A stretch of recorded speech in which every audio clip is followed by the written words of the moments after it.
aja manut jringkrik. Pun suwe ra nglipek.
Lesung jumenglung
ingkang taksih remen nglestantunaken wontenipun budaya ing adiluhung ingkang awasta pakliran ringgit pasucal utawi ringgit purwa. Aku tumeka bacik-bacike piyaga adate anggere bar lesung jumenglung ki njut balungane kleru lumbung desa. Nek iki kok dadi kok titis men. Dadi apa kira-kira wis dieling-eling mongko aku ya ora kansen nek aku teko sesuk arep lumbung jumenglung apa. Arep muni lesung desa. Jane lumbung desa karo lesung jumenglung. Ing ngendi papan dienekake gijok lesung. Wong gijok lesung kuwi gendinge werna-werna aja dipemitikne gijok lesung kok rumangsane ning kotekan ning ora ngerti gendinge kuwi aja nganti. Dadi gendinge lesung jumenglung kuwi lesung jumenglung su imbal-imbalan lesung jumenglung manang-manang kumandang kekak desa jroning pantesan tok tok tok tok tok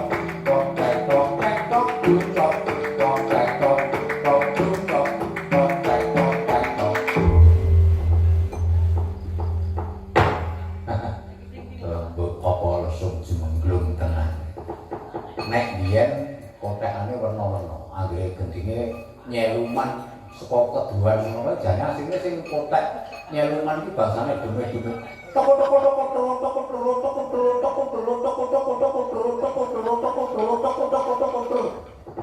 wong tuwa biyen ditakon halo benar ngerti setan padha kotek gendinge kae seluman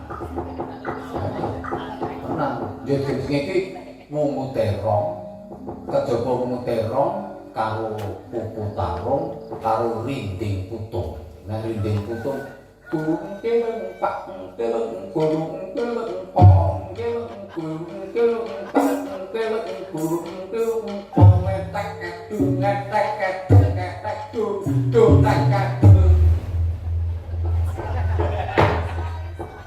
lho pancen gendeng biyen iki ngomong tenan.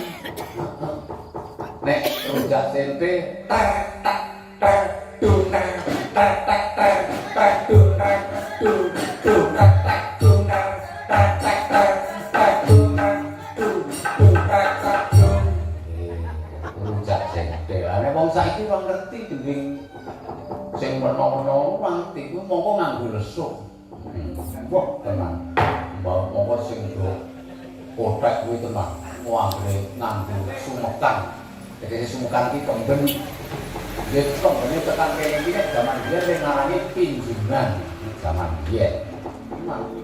Wau wong tuwa-tuwa kae mongko untune beles ngemot susul sisikan. Iya. Wong enek kok zamane kaya saiki nyikat nganggo odol ngono ora ana. Nek biyen iki sisikan monggo glarak kuwi nek ora tlutuh Jawa.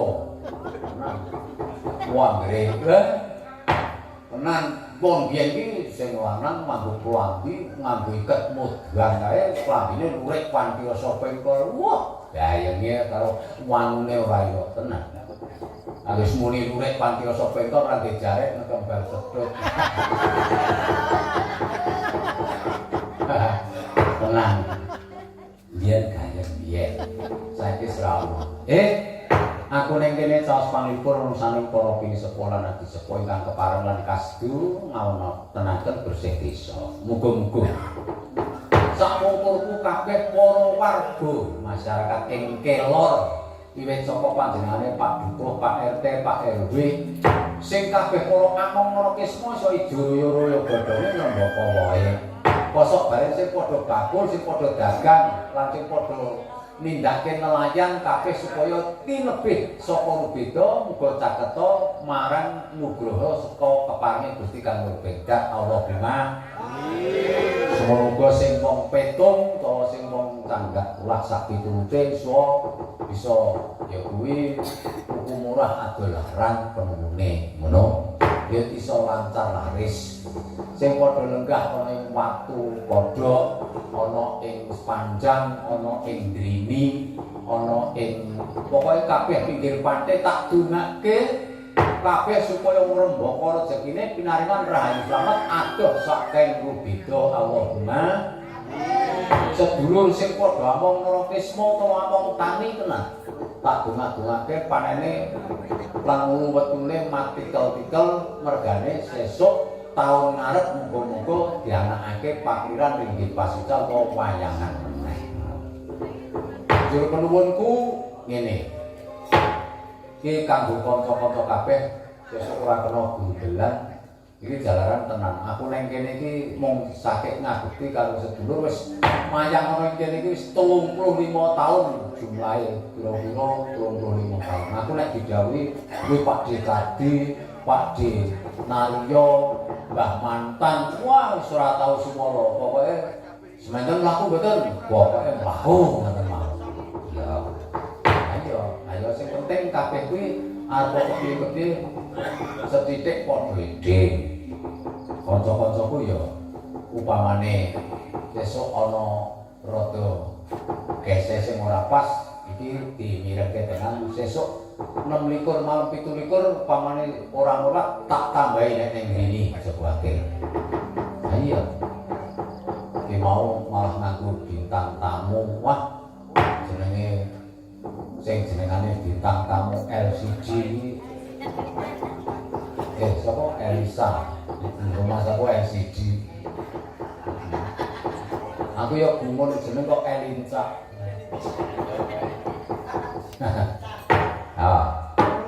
tak caos pangipun mau aku teko sujudipun dene ana parang dono mongko iki aku kudu ngundang Kang Galek mau sore dibundut Yoto dikersake ular kambang sing ngembang Ibu Prastiwi. Wah, iya.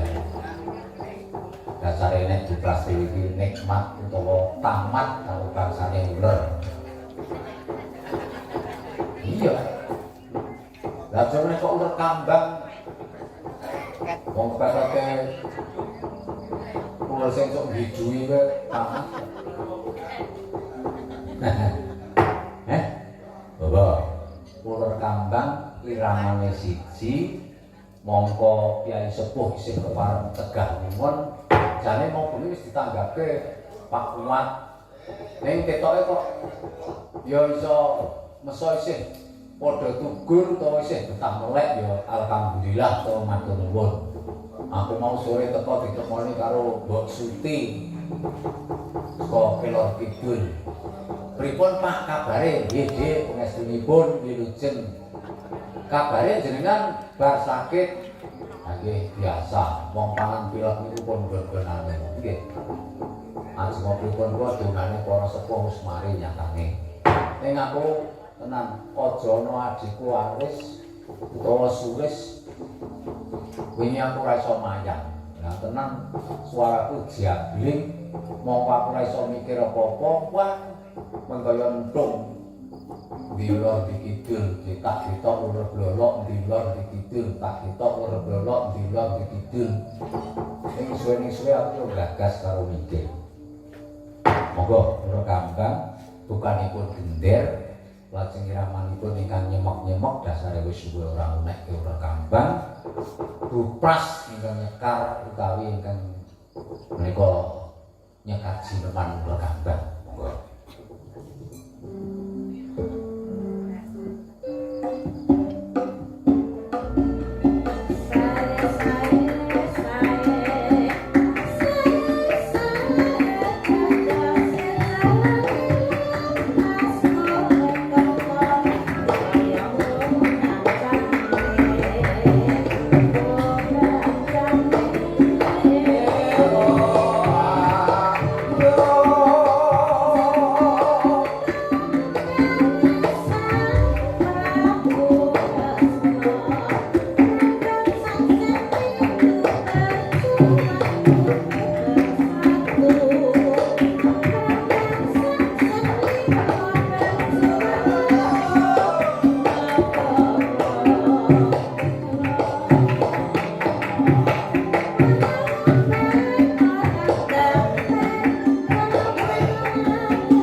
menika kunjuk katur dhateng sanipun Pak Desabar sekalian Budi langkung-langkung dhateng sanipun Mas Tri. Wah, matur sembah nuwun Mas.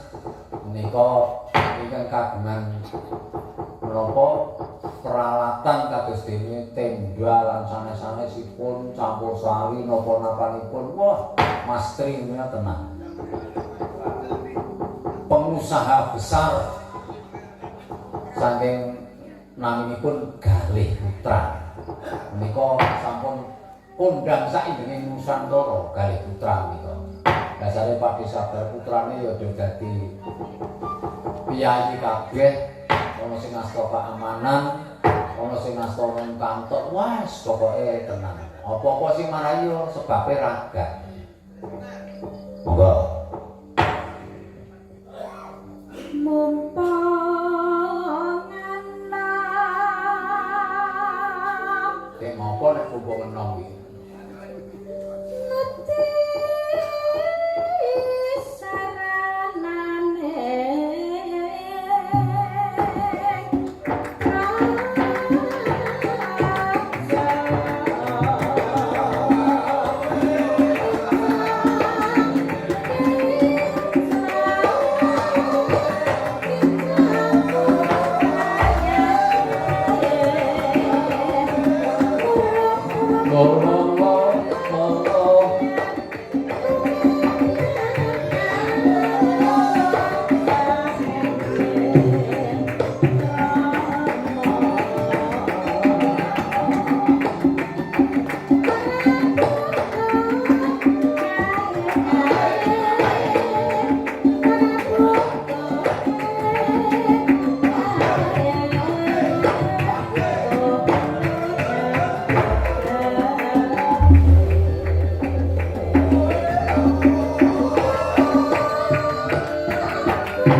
bojoe mung nyambut gawe. Tenang.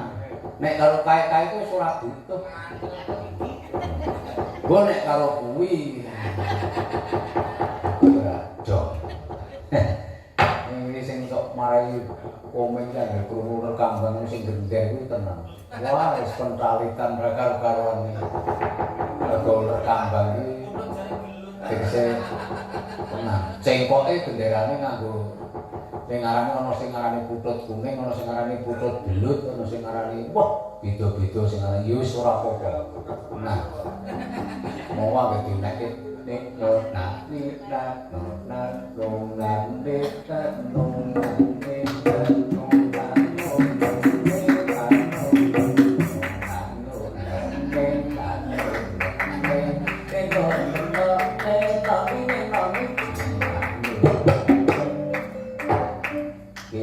kabar iki jane nek ngender ya apik. Ya wis. Ngender ya. Ngender. Ya ngender. Ya, kaya apa ngender ae. Wah.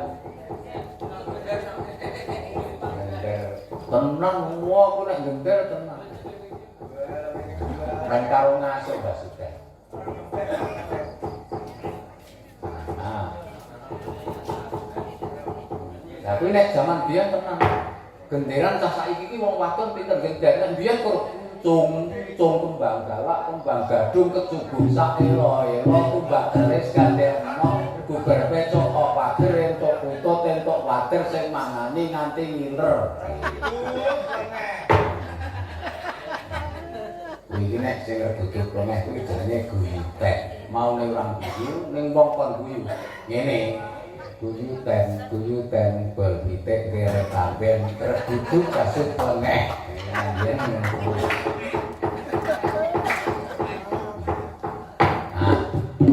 iki mau jenengane ulur gambar. Coba saiki jajal ngunekke diteruske nggih Bu. Menika nyuwun glathik glinding Bu. Kajenge mirengke genderane anak wedok sejene oh saged. Oh, kandha. Oke. Nggih, mboten napa-napa, kandhek. Terus nek wis mandheg sing tanggung jawab sapa? Nah, elok kae. Iki monggo gentos Bu Neti napa? Anggep Bu Pras napa Bu Neti? Kok derek luweh betone nangka kari luweh mangsa budaya kelan gori manggu kula tanggri ditari ya mung manut.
Lah tiris kok ndang bali.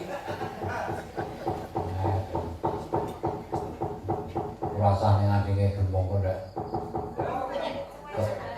Lah yo ketelak pati raja matal kok. Oh, lah kae nek trandul dadi pati raja matal. Pati raja matal. Sareng medal kalian gabah rata.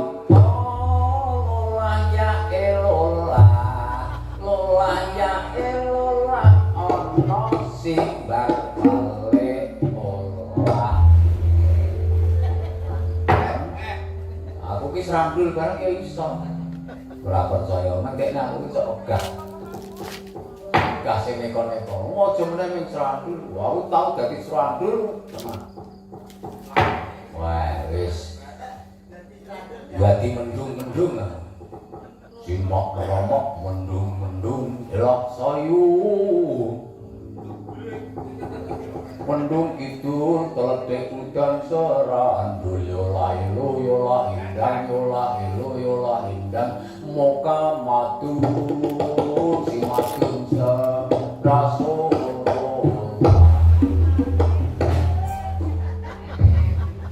serandul ini ngono kuwi besok pengen kene ngenekke serandul wo tak warai serandul tenan itu karo andul serandul karo andul gitu. Nek andul ki tunggale angklek. Angklek apa andul? No. Angklek. Isine simbah tuwek.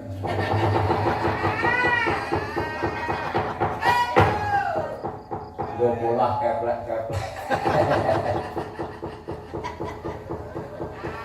Nah ya kuwi iki nek wong biyen menunggu biyen iki larang seni kok. Kang Gareng aku kepeksa nyuwun karo panjenengane Bu Pras napa Kang Gareng. Lah iki mau pokoke teruse uler kambang jenenge Glantik Ginting larase Slendro Patet Songo Jineman. Oh iya, ora apa-apa. Ndang kok Ris. Glantik Ginting kok. Ndang Ris. Main karo leren Ris.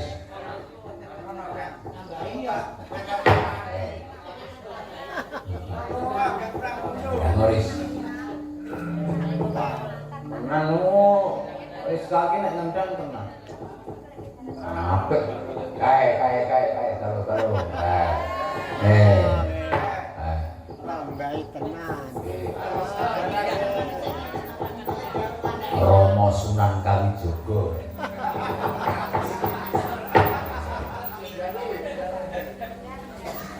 Dan terus di ana tulisan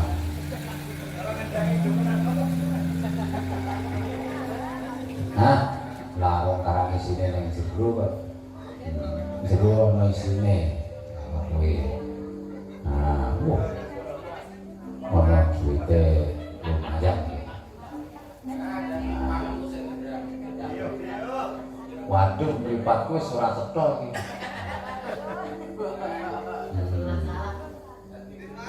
PT Timbul. Nah, PT Timbul.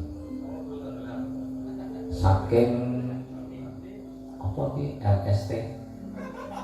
Duh, mripatku sira. Diwaca. Nah, wacana. Ora cetha. Sekarang mripatku ora kok nek tulisan Inggris.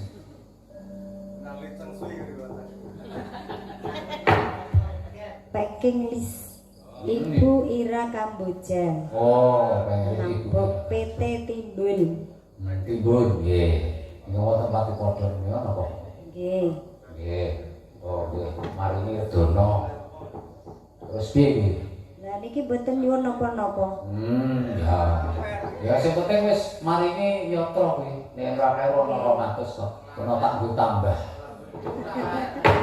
Ayo. Monggo, Pak. Enggak.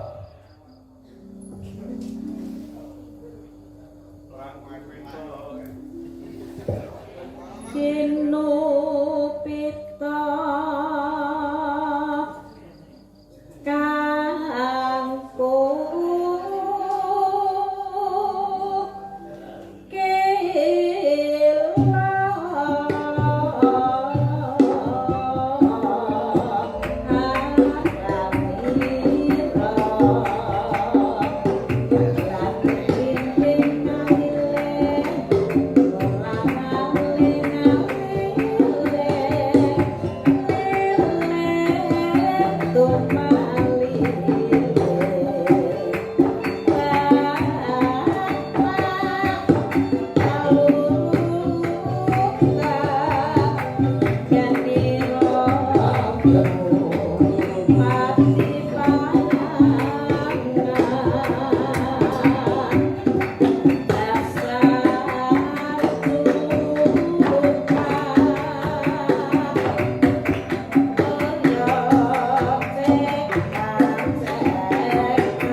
Truk.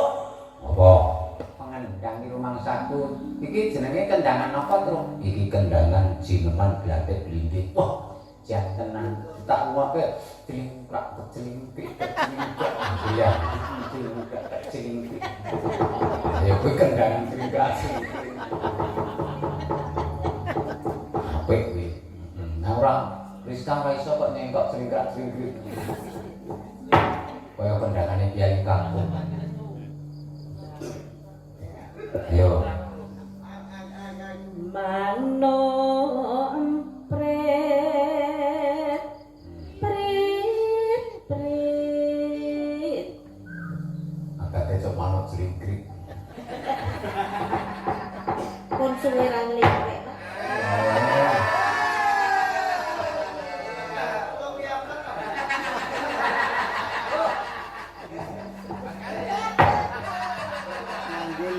Ngandel. paten cruwit wit salurutan ngene ngopati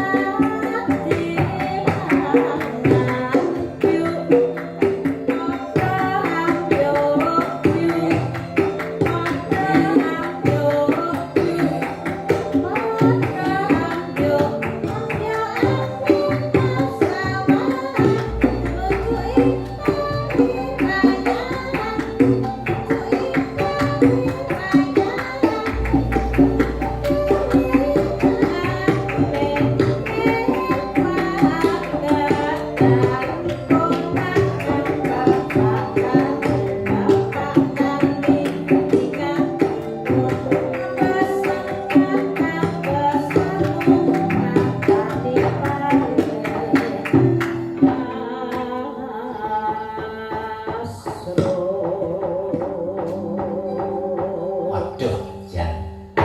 Nan kok ngendangi apa blatik dinding apik, gender ya apik. Wah, mongko nek sing akeh iki iso nendang ora iso gender.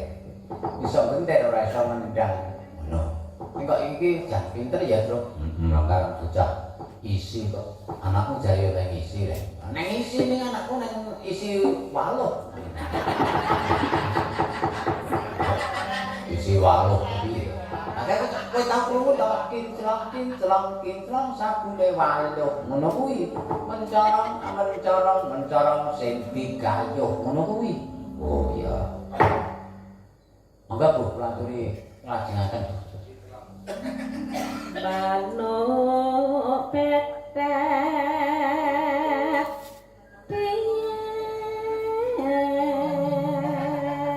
Manut betet wulu ijo nganggo kabaret. Kan abang kok nggon kene iki ketok abang ngono manut betet. Mulane manut betet wulu ijo nganggo kabaret.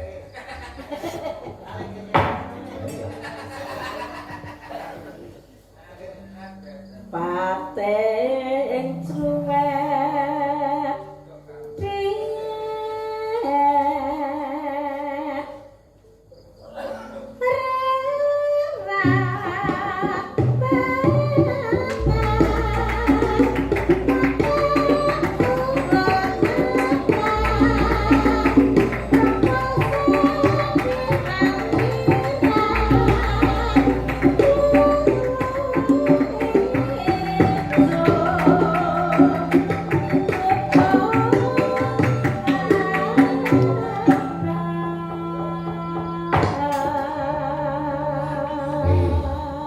Tangane pancen Mbak Rizka ki apik. Sing apik iki kiwane ya, Bro. Tangan kiwa iki paling apik, terampil, suka takut. Tenan kok. Beda nek karo Kyai Kakung iki nggon kendangan kiwa kae urung mesti terampil. Nek Mbak Rizka ki tangane kiwa mesti terampil tenan tangan kiwa. Sekarang gareng ini disenangi kalau disuguh karo Kyai Putri sing senengi jare cuma nganggo tangan kiwa. Tak takone mergo apa lan kok seneng kamu disuguh tangan kiwa aneh cok tiku kosokan.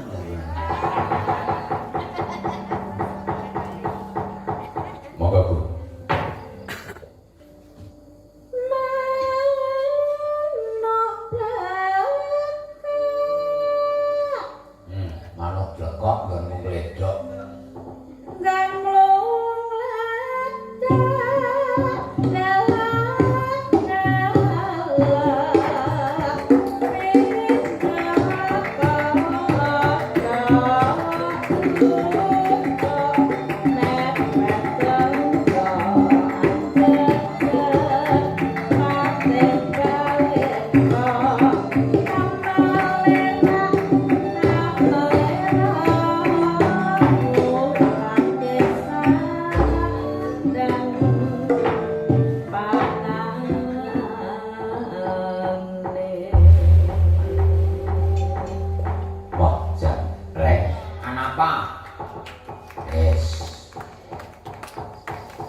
Tanginan aku nek ngendang beda.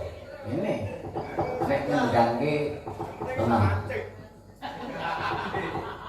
Anggere mangkat layar langsung kayak turu getah. Apa rek turu getah.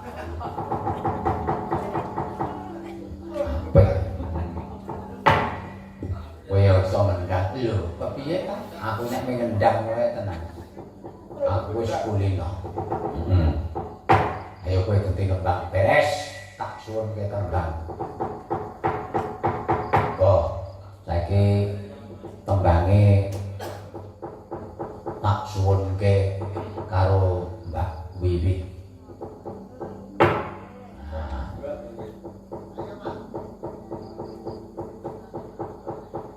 Nyuwun dhateng kesanipun Mbak Wiwi. Monggo.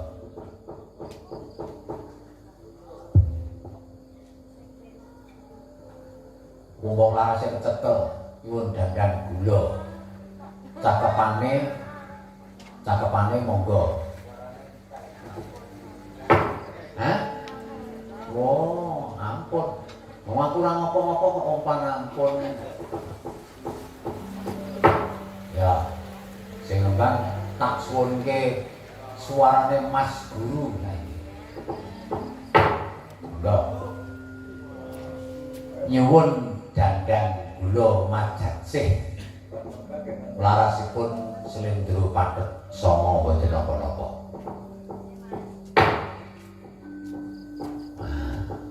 Ning sekolah niki ya tukang pulang murid kok. Mula diarani murid lek ketemu karo diirit. Guru wajib digugu karo ditiru. Mula diarani guru karo murid. Ya digugu, ya ditiru, ya ketemu, ya diirit. Ning ora kena mburi kaya klik.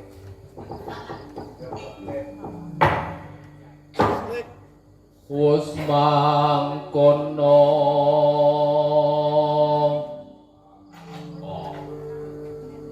bigunaning jalmi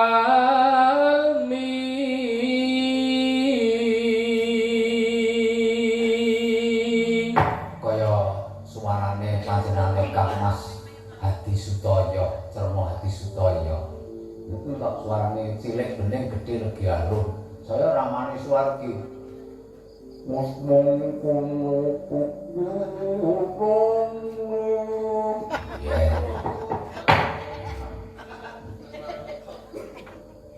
lamun turung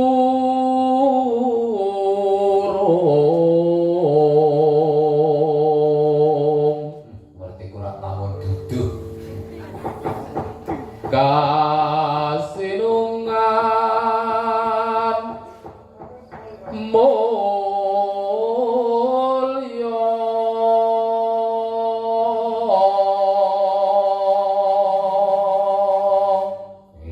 wira swara iki suarane sing lantas lantap cetha terwaca lan supane dasare ya bekel kraton menang suarane apik mulane dandang kula majajih ya nyate sepole lur kudu narima utange wenange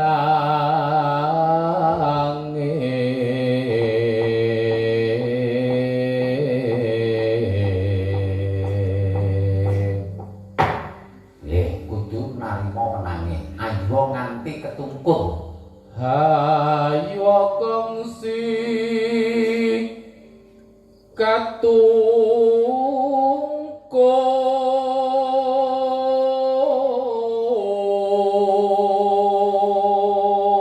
hebat suarane kok pentul pule kelakone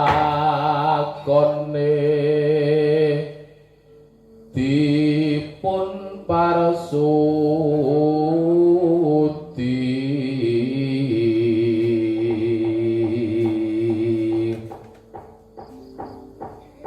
marti mardak weng patrap tinata kang jujur.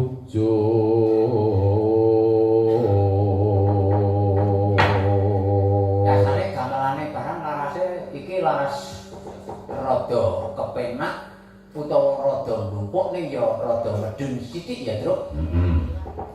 Ana medun kok setengah wilah ning ya ora apa-apa. Iki kagungane Mbah Sakir saka Pemadang kene. Dadi Rejo Sari. Mbah Sakir gamelane apik, Mbah Sakir gamelane apik. Tenan. Sing ngetutke Mas Agung, wah iki ngetutke gamelan wanggut wirangkon. Tenan, wirangkone mongko jemput. Piye tenan? Mas Agung iki ora blangkon jemput, ora gelem. Tenan kiai siji kan nyandangan ku. Iya. Mongko anggere lembian liwat ngarepe vokal gitok. Wah. Nek guyu pesweh untune dipanguri. Wah. Mas Agung iki tenan. Daleme ya kanigoro. Waduh. Jajan lereking jaman wiwit kidra tumekeng jaman samangke kan diduga prayoga.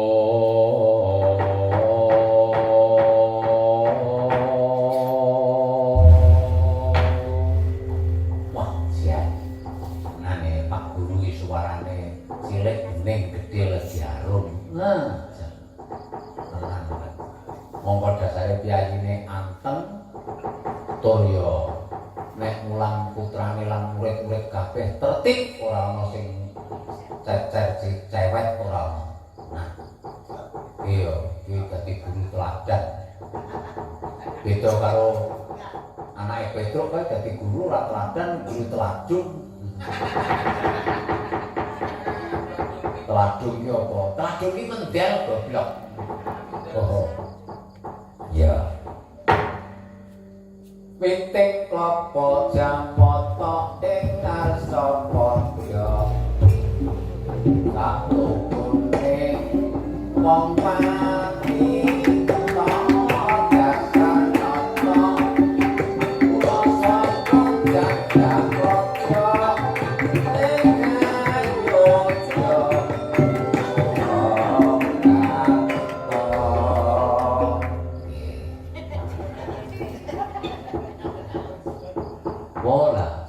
ganti Ndoro Bey.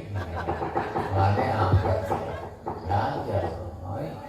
Ngarang yo ora apa-apa, kudu yo ngono kuwi kabeh iso ki ditokke kabisane. Lah mosok wong-wong wadon kuwi pinter nendang aja meneh wong lanang. Lah wong sing nek iki cengkoke beda karo nek ora cengkok jembrak-jembrik. Kuwi ora iki.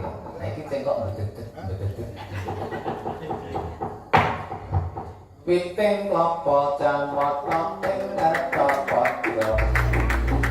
Satungune wong mati datang kula sampun jagat raja ing Ayodya Puraka.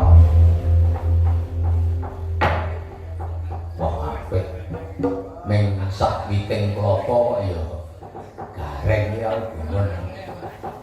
Dadi ketok ning sak piting klapa kok jan apik. Mbok yo sing alus cekelangku ngono. Ora, pokoke ora cekelangku ora. Oh iya. Ngarang nek ngandani Bagong iki angel. Bagong iki dikandhanana kaya napa? Ciriwanti dandang sumyang lelai ginawa mati. Dadi senengane ngarani cekelan ya cekelan. Nek wedangan ya wedangan, pacitan ya pacitan. Ya mandoreng desa mawa cara negara mawa caca dadak cirigis wantil sisan badhe meneng. Karo dulure ya mantil. Ora dene besok Bagong ora ketemu ngakak.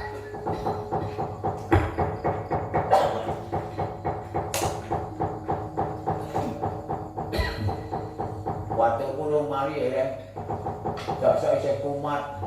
Nah kowe iki yo dipangan patuk, mbok aja gelem. Nek perlu patuke dipangan. Ora kok wong kok dipangan patuk, kalah karo patuk. Patuke dipangan tenan men kapok. Oh tak pangan nang watuk ya tak pangan karo prejak-prejak. Prejak. Ayo nembang. Nembang ya besos kok bingung. Ora pengen nembang kowe.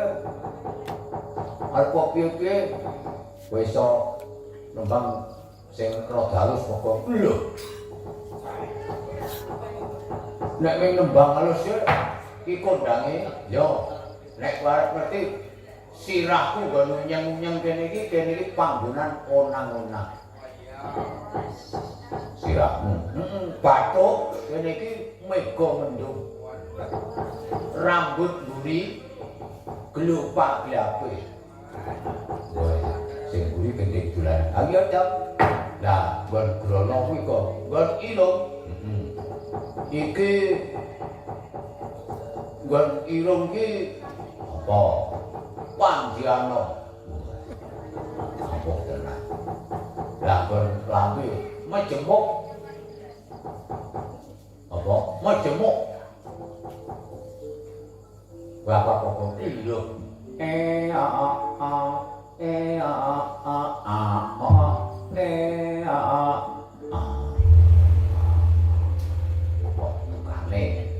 Ayo, macam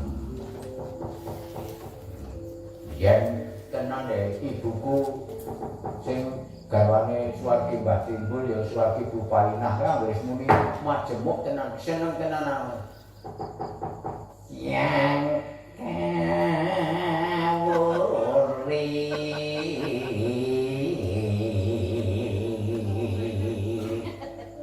masing kasano pama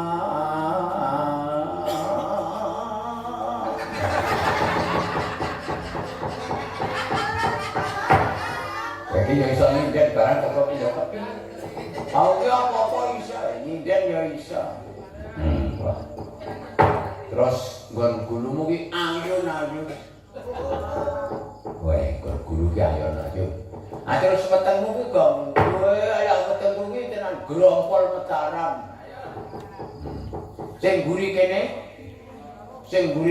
tenan gendeng Solo tutur bau. Terus sarungmu kok bundek. Wah. Lumo luroci lu luci yo lu luroci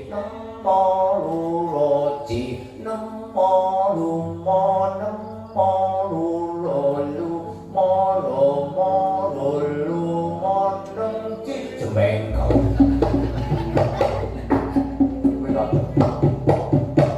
Kok sing dhewe nang kok lho aku kuwi apa kok nabuh iki tenan. Lah iya maksude kuwi sing nyinden paijem terus digonge gong 6 gedhe kek delang ngono kuwi. Nek beda to sindene painem keturunan mau kuwi bar pati. Wah. Bareng turun jentil kae mak delang. Wah, bumi membagi kamar.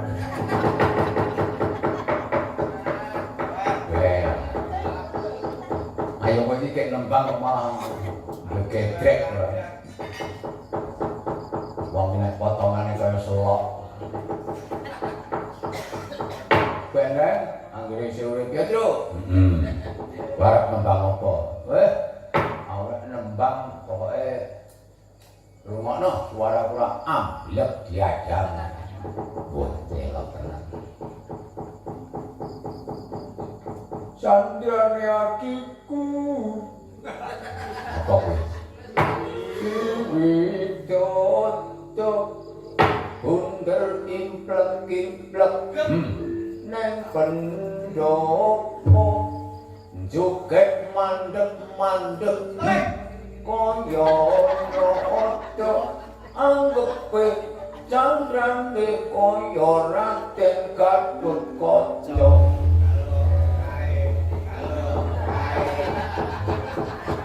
Ya kita kalah. Ayo. Tenang. Sekarang Bagong nek nembang si aneh-aneh. Tak suwunke, coba bawa canting jali walang kekek. Ayo. Walang kekek, walange kacung, untune entek ratedas jagung. Walang kekek mahul mulon, untune entek.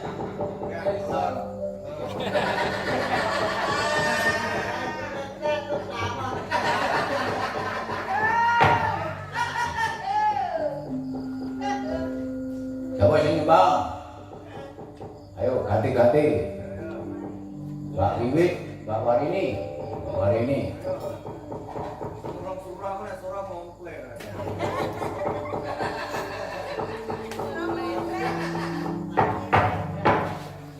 Yo Bu, dene iki anggere nganggo kacamata iki nah. Markes kok kejuang mlenor. Sekarang kesmak kok.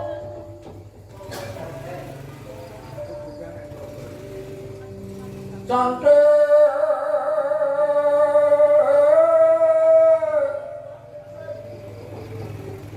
sing ngandul pelentot kae sapa jali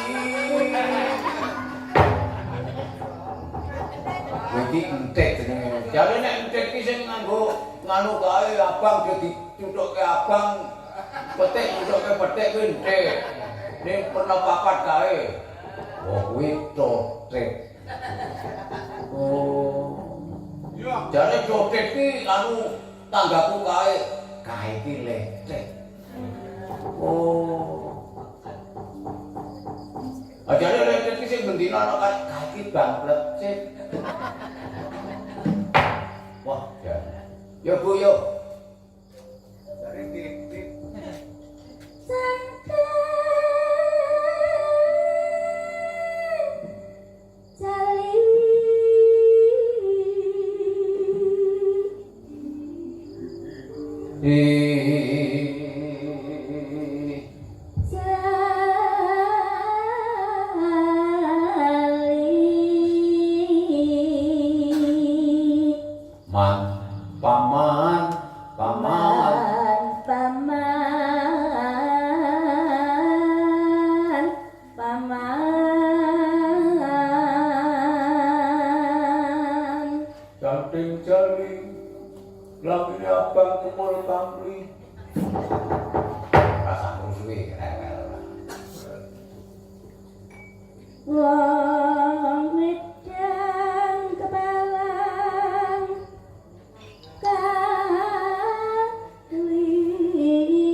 Menungso Bagong mesti ngeledos.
Jogetmu apik kok, jan kaya pitik ketiban alun.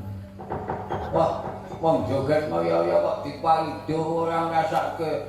Wong joget ki lek golek sinau joget ki angel lho, Lek. Iki mau jenengane garap gaepok. Ah iya, mulane angel. Bapak, engko sanane arep butuh rengeng-rengeng. Ora kekan sak kleraman. Aku seneng kuming ketawa nganglek. Mengko kanggo mratelakake para sedulur-sedulurku kabeh ingkang padha nindakake kewajiban rondo sing nalika semono isih kala mangsa dikontrol karo panjenengane Pak Babin, Pak Lurah nganti Pak Kami Tuwa. Iku biasane sok ngontrol biaya sing padha rondo. Mula aku njaluk ketawa ngangleng bukane gunah.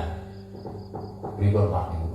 Deng deng dung dung deng deng dung nemplang nemplang gong nemplang nemplang dung dung deng deng nemplang ning dung deng dung dung ning dung dung long long nemplang nemplang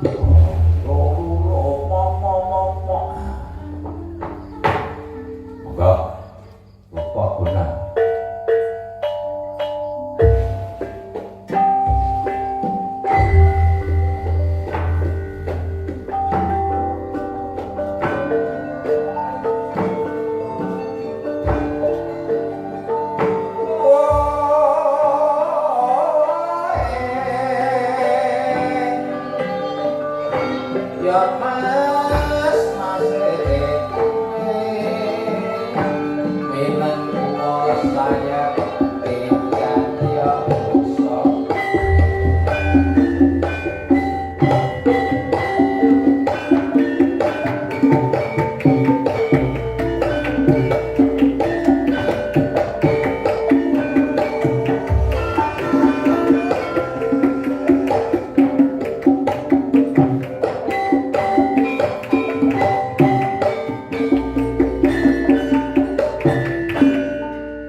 Le. Kowe padha tak kandhani. Ngerti yo. Ndara Arjuna kuwi arep ngupaya kanugrahan. Mongko Ndara Bratasena tapa ana ing lengkeng Gunung Singulawu. Banjur diwaji Gorawati ora kawistara ngendi papan padunungane kabeh padha goleki saenggo seprene urung bisa ketemu. Nggih lajeng keparingipun bapake aja enak kabeh Nagalundara Janaka. Wis wiwit mau anggone rawuh ana ing Karang Kabulutan. Mula Nala Gareng ketok Bagong aja enak kabeh Galuh bendaramu enggal dicaketi. Nggih Pak, kula nderek Bapak ngangge sangu gending napa? Nggih Mo, ngangge sangu gending napa kula nderek. Itu Le. Ora petang sak treraman. Ayo. Ketoke kaya dene karong roning panggalih Ndara Janaka.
Thank you.